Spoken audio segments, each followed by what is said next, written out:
Caught by a Sneeze by Thomas Hardy. Section 1. Many years ago, there lived in Wessex a yeoman's son, whose name was Hubert. He was about 14 years of age, and as frank and cheerful as he was physically brave. He was, in fact, a little vain about his courage. It means Hubert did not know how courageous he was.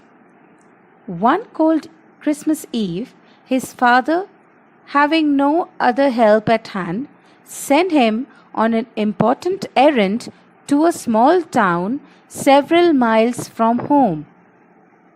Errand means a work when you go out to get something and then you hurriedly come back. He travelled on horseback, and the business kept him till late in the evening. The business kept him till late in the evening means his work did not get over before late evening. At last, however, it was completed. He saddled his horse and started on his way. His journey homeward lay through the Vale of Blackmoor, a fertile but somewhat lonely district, with heavy clay roads and crooked lanes. In those days, too, a great part of it was thickly wooded. It must have been about 9 o'clock. He was riding along amid the overhanging trees on his strong horse, Jerry, and singing a Christmas carol, when Hubert felt that he heard a noise among the boughs. He brought to his mind that the spot he was crossing bore an evil name. Men had been waylaid there. That means people had gotten lost and had been possibly attacked by the highwaymen. "What do I care?" he said aloud. After a few minutes of reflection, Jerry's legs are too nimble to allow any highwayman to come near me. So he was very confident that Jerry would not allow any highwayman to come near him. "Ha ha, indeed," was said in a deep voice, and the next moment 3 men darted from the thicket. Hubert's bridle was seized and he was pulled from his horse. And although he struck out with all his might, he was overpowered.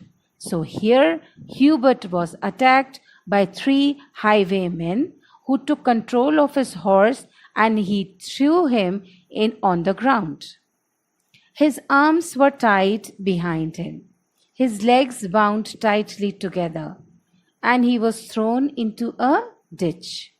The robbers, whose faces he could now dimly perceived to be blackened, at once departed, leading off the horse. So, before Hubert could realize and could recognize and see the faces of the highwaymen, they took his horse and went away. As soon as Hubert had recovered himself a little, he found that by great exertion he was able to extricate his legs from the cord, but was not able to free his hands. So after he could recover from the tiredness that he got into after the highwayman had thrown him in the ditch, he tried to unwind his legs from the cord, but was not able to free his hands. So all he could do was to rise to his feet and proceed on his way with his arms behind him, and trust to chance for getting them unfastened. It means that he hoped that he will be able to get the knots untied by some stroke of luck. He knew that it would be possible to reach home on foot that night, but he walked on. So he knew that it would be impossible. He would not be able to reach his home, but still Hubert started walking towards his home. Owing to the confusion which this attack caused in his brain, he lost his way.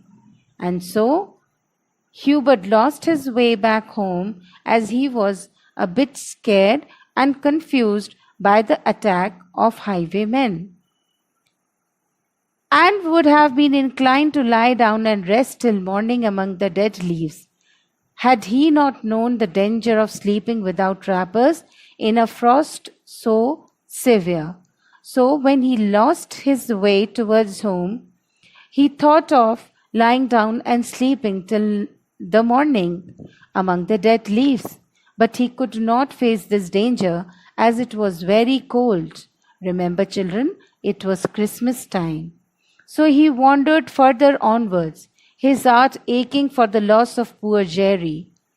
Hubert was also very upset that he had lost his horse, Jerry. He was not a little glad when he saw through the trees a distant light. He made his way towards this, and soon found himself in front of a large mansion with gables and towers, the battlements and chimneys showing their shapes against the stars.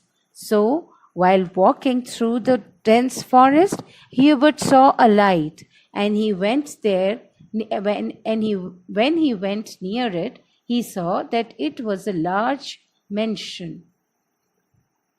So, in our first section of Caught by a Sneeze, we see that Hubert is attacked by highwaymen and thrown in a ditch. His horse, Jerry, was also taken away.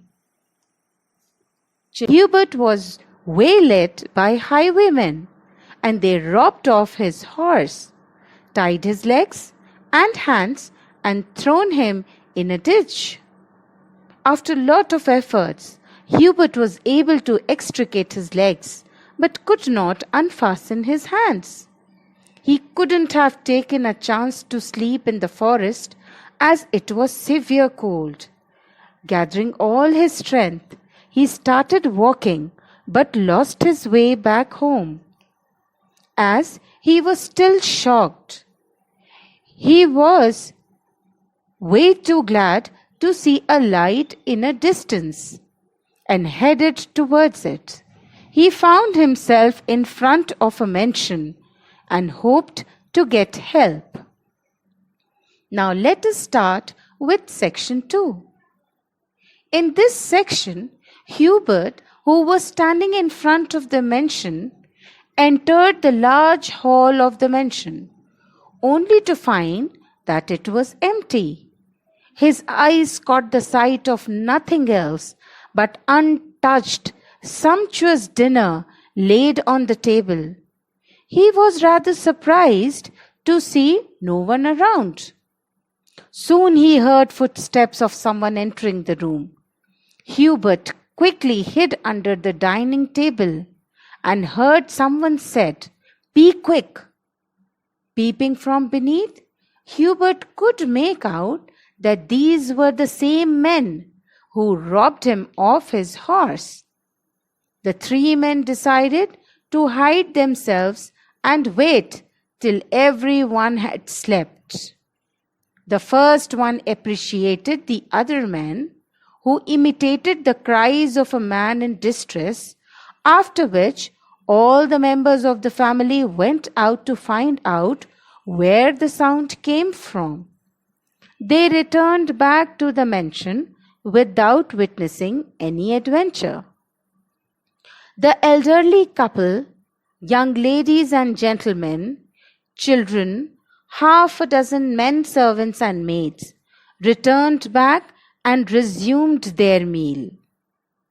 So, this is the end of section 2.